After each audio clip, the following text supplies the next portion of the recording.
Henry has returned to Hong Kong after years of serving in the U.S. military. Eager to start a new career as a teacher, he heads to his alma mater, Tak Chi Secondary School. Although the principal hesitates at first, citing Henry's lack of teaching experience, he's quickly convinced by a strong recommendation letter from a higher official. Before Henry leaves, the principal drops a warning. The class he's been assigned is one of the toughest in the school. On his first morning, Henry steps into chaos. Students are scattered. Some are sleeping, others singing, a few are gaming, and surprisingly, a group is even cooking ramen on a portable stove. Completely ignored by the students, Henry tries to gain their attention, but fails. Instead of getting frustrated, he adapts. Henry roams around the class, commenting on their activities. He advises the ramen cookers to eat less sodium, offers tips on ukulele playing to a guy named Zufa, and humorously warns a gamer about potential screen radiation. If that's true, aren't we all doomed? The class, slowly intrigued by his approach, starts to pay attention. He then formally introduces himself and writes his name and phone number on the board.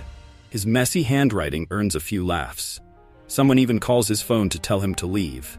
But Henry, unfazed, laughs it off. When they continue to ignore him, he gets creative. Using a rubber band and chalk, he sets off the classroom fire sprinkler, soaking everyone and commanding their attention.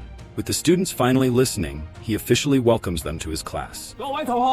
Welcome to my class. After class, a group of 5 struggling students gathers in the sports supply room for a smoke. The group's leader, Jack, has a crush on a top student from another class, and his friends tease him for it. The group shares a tense rivalry with the wealthy, arrogant basketball team members who often mock Jack for being poor. One day, the basketball team is practicing while Jack and his friends watch from the sidelines. Jack drops a bottle on the court, causing the team leader to slip and fall.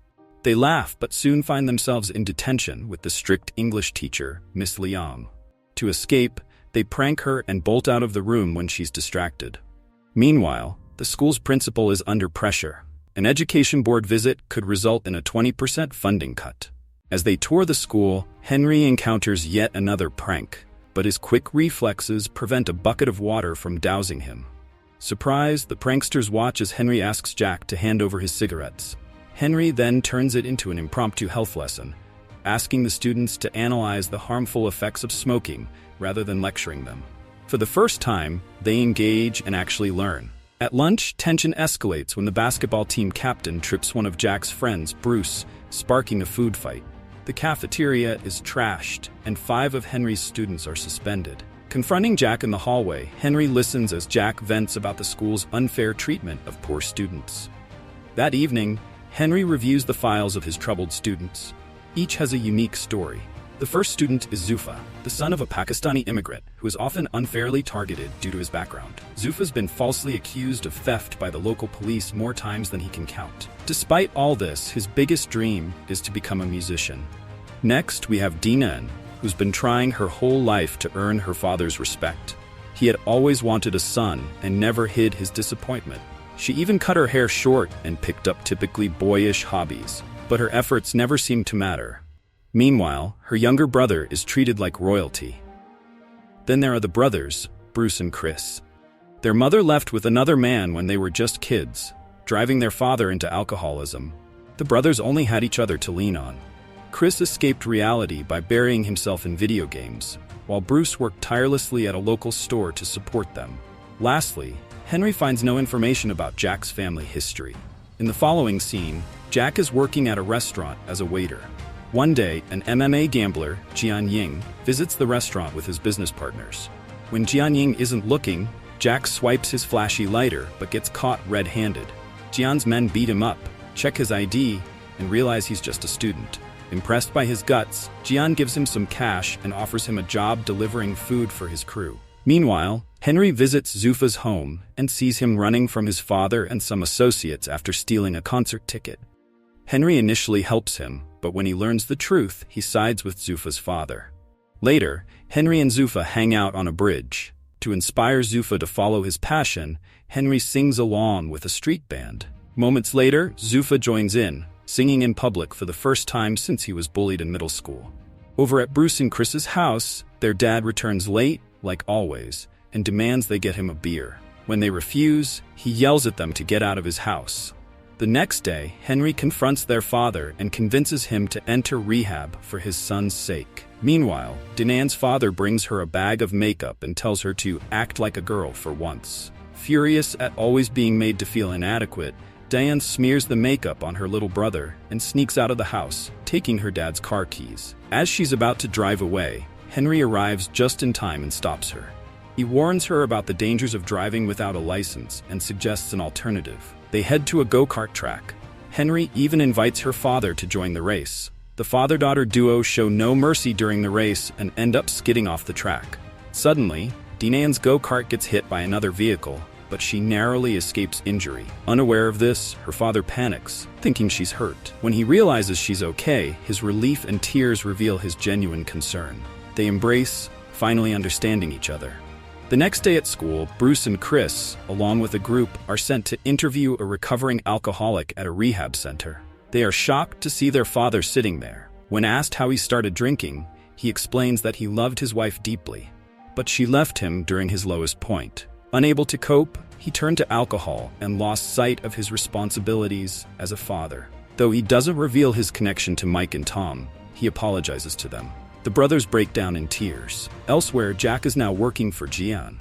He's offered a huge sum to slip drugs into a fighter's drink during an upcoming match. Reluctant but desperate, Jack agrees. On fight day, Gian sponsors a fighter but bets on his loss. Jack tries to spike the drink but gets caught. Before he can reveal Gian's plan, he's beaten up and locked in a storage room. Later, Henry shows up and asks if anyone has seen his student. When they tell him to leave, Jack cries out for help from inside. Realizing Jack is trapped, Henry fights the men, overpowering them quickly. Things escalate when the fighters step in, but Henry skillfully evades their attacks. By the end, he knocks out Gian's top fighter, who was supposed to compete in minutes. At the hospital, Henry's wounds are treated. Jack attempts to expose Gian, but is silenced. The incident makes the news, and Henry gains a reputation as the teacher who defended his student against a professional fighter. Back at school, students now greet him with respect, standing as he enters, a stark contrast to their earlier defiance. A flashback reveals that Henry himself was a troublemaker in school, even ruining another student's piano performance by throwing water balloons. That fight ended with the other student's hand being broken, forcing Henry to leave for the States. The students now study diligently for the upcoming college entrance exams. Everyone is making progress, except for Bruce, who's become dependent on pills. While Chris used video games as an escape, Bruce turned to drugs. His focus deteriorates, leading to poor results on the mock exams. Henry promises to help, but Bruce falls deeper into despair. Eventually, he jumps from his balcony, plunging into a coma. The media sensationalizes the event, blaming the school and Henry for Bruce's actions. The education board steps in, revoking Henry's teaching license. As he packs up and leaves, the students chase after him, pleading for him to stay. Though devastated by his departure, they vow to excel in the exams to prove that Henry was a great teacher. On test day, Jack and his classmates receive a message from Henry, urging them to gather at school an hour before the exam. They arrive, only to find out it was a trap by Gian to keep them from reaching the exam hall in time. He wants to teach Henry a lesson. Henry arrives and learns of Gian's plan. He frees the students and takes on Gian's men, giving the kids time to escape. As Henry and Gian face off, Gian reveals that he was the boy Henry pranked long ago. The broken hand ended his piano dreams, and he's harbored resentment ever since. After a fierce struggle, Henry gets the upper hand, but chooses not to finish Gian off. He apologizes for the past and walks away. The students barely make it to the exam hall in time and give it their best. A few weeks later, the results come in, and they've all passed with flying colors. Gian picks up piano again, but has a long road ahead to regain his former skill. Mike recovers swiftly and vows to take the entrance test next year. The principal is thrilled as the school receives a bonus for the students' outstanding performance. Henry returns to teaching, pulling his old sprinkler prank on a fresh batch of students. Subscribe for more content like this, turn on notifications, and leave a like to support the channel. Thank you for watching.